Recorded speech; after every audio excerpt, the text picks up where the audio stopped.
the very second life begins, death can also arrive. Nathan Carter felt that in his bones. At Charleston Hospital, he held the cold hand of his wife, Emily, as doctors rushed around trying to revive her. The beeps of the heart monitor slowed, each one further apart.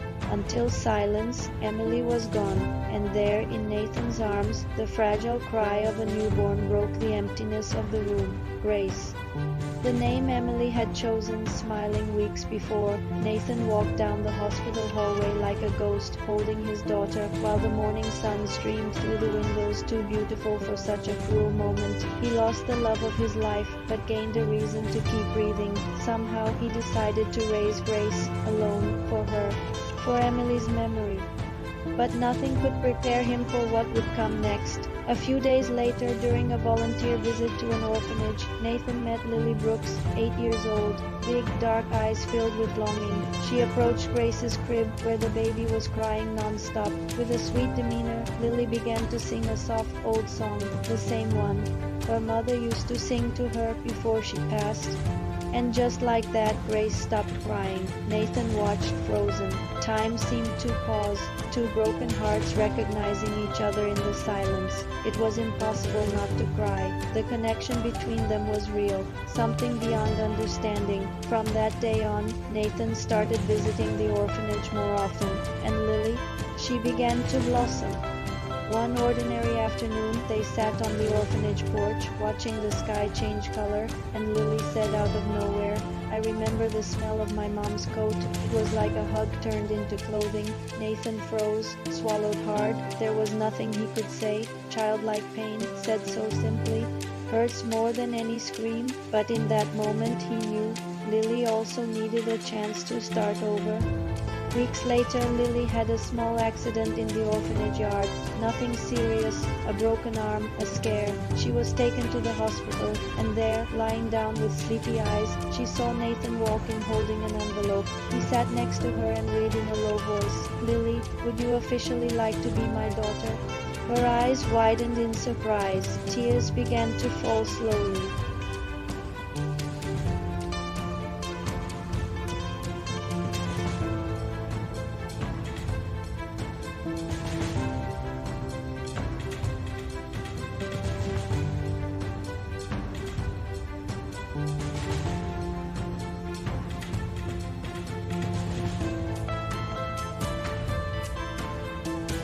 She gave advice with lightness. She never tried to be Emily. She knew no one could fill that space, but little by little, she entered their lives like someone turning on a light in a dark room. During a simple dinner, with homemade food and quiet laughter, Lily said, "Camilla, can you come more often? The house feels happy when you're here." Nathan looked at Camilla and smiled. She held his hand for a moment. No words, just presence. Love doesn't replace. It blooms again, with respect, with time, with truth. Today, Grace walks through the house with still clumsy steps. Lily smiles more. Nathan breathes better. And Camilla is proof that life always gives a chance to begin again. Life breaks us, but it also teaches us how to rebuild, not the same way, but deeper, with more love.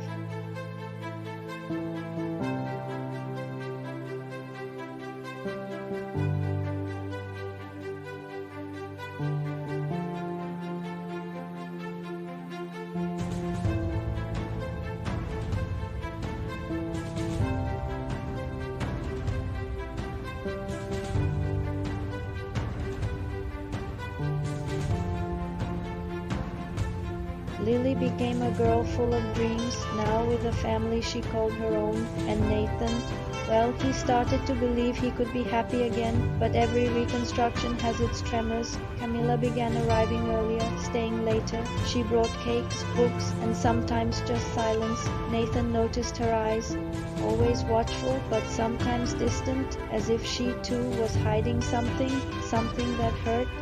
On a rainy night, while Lily slept and Grace breathed softly in her crib, Nathan and Camilla sat in the living room. No plans, just the sound of rain on the roof. He looked at her and said, "You always listen to everyone, but never talk about yourself. Why?" Camilla hesitated, ran her fingers over her wrist, as if holding herself, and then, with a trembling voice, she said, "I lost a child. It wasn't the right time, they said. It was 3 years ago, but I still hear his silence." Nathan held her hand. No words were needed. Because some pain only asks for presence, from that night on, something changed. They were no longer two adults trying to mend themselves, they were two hearts rebuilding together, but fate still had cards to play. During a Sunday walk in the park, while Lily chased soap bubbles, a woman appeared, tall, tied-back hair, fixed gaze on Lily. Camilla froze. Nathan frowned. The woman approached. With a badge around her neck, Melissa Brooks, social worker. She looked at Nathan and said, "We received a report. A woman is claiming to be a relative of Lily, and she wants custody back." Silence. Nathan's world stopped. His heart beat louder than the children's laughter around them. Camilla looked at him, scared. Lily, unaware, ran toward them with a big smile. This was the last thing Nathan expected. And maybe the last thing Lily could handle. That night, Lily heard part of the conversation from behind the door. She walked into the room and asked, eyes full of tears, "Are they going to take me away?" Nathan knelt down, held her hands, and replied, "As long as I have strength, no one will take you away from me. You're my daughter. That doesn't, but the custody battle would be tough." And what no one expected was the secret, but the custody that would come to light. The woman claiming to be Lily's relative was in fact her biological aunt and had hidden motives behind the custody claim. Camilla discovered through hospital contacts that the woman had a history of abandonment and legal troubles. And worse, she had never looked for Lily until she found out Nathan was a businessman with considerable wealth, a move, an interest, nothing like true love. Now Nathan had to decide, expose everything and face a long, painful legal battle, or try to protect Lily without making her relive the abandonment. And it's in this storm that the story moves toward its ending. Does true love endure the fear of losing? Will the past have more strength than the new family Lily found? And Camilla, will she be ready to take her place in this family born from brokenness? The news spread quickly. Lily's biological aunt, Melissa Brooks, officially filed for custody. She claimed she wanted a second chance, but Nathan knew better. This wasn't love, it was interest. The following days were a storm. Lawyers, visits from social services, sleepless nights. Lily felt it all, even if she didn't understand everything. She stopped smiling with her eyes, stopped singing to Grace, started asking softly, "If I go away, who's going to take care of my baby sister?" Nathan, strong on the outside, was falling apart inside, but Camilla was the rock. She held it all together. Put Grace to sleep, made coffee even without appetite, and repeated to Nathan, "The truth always wins." The day of the hearing arrived. Lily, wearing the blue dress she picked herself, had trembling hands. Nathan was by her side. So was Camilla. Melissa arrived, confident. But before the judge began, something unexpected happened. Camilla asked to speak. She looked into the judge's eyes and told her story.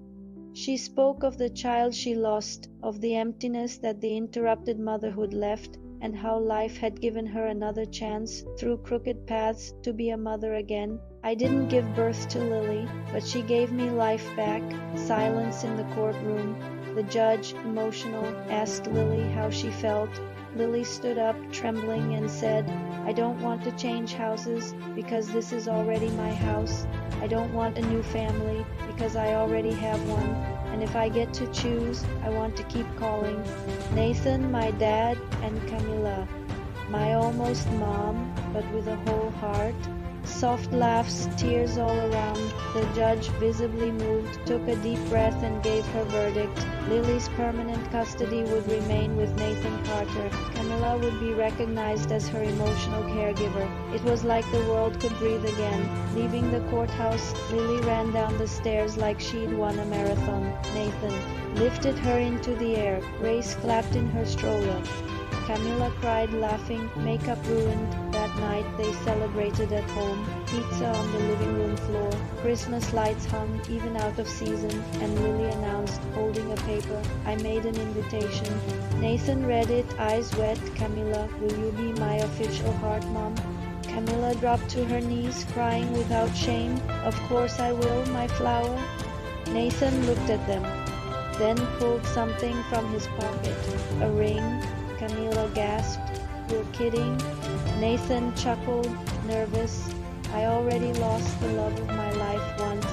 Now that I've found another, I'm not losing again." Camilla said, "Yes." Lily screamed. Grace babbled something like "Dada," which sounded a lot like "yes" too. In the final scene of the night, the imaginary camera pans up. Lily and Grace running in the garden, Nathan and Camilla dancing awkwardly on the porch, and a voiceover echoes, like a whisper to the heart, "Love doesn't show up when everything is perfect. It comes when everything's broken, and still blooms among the shards, because family is who stays, who chooses, who loves even after it all."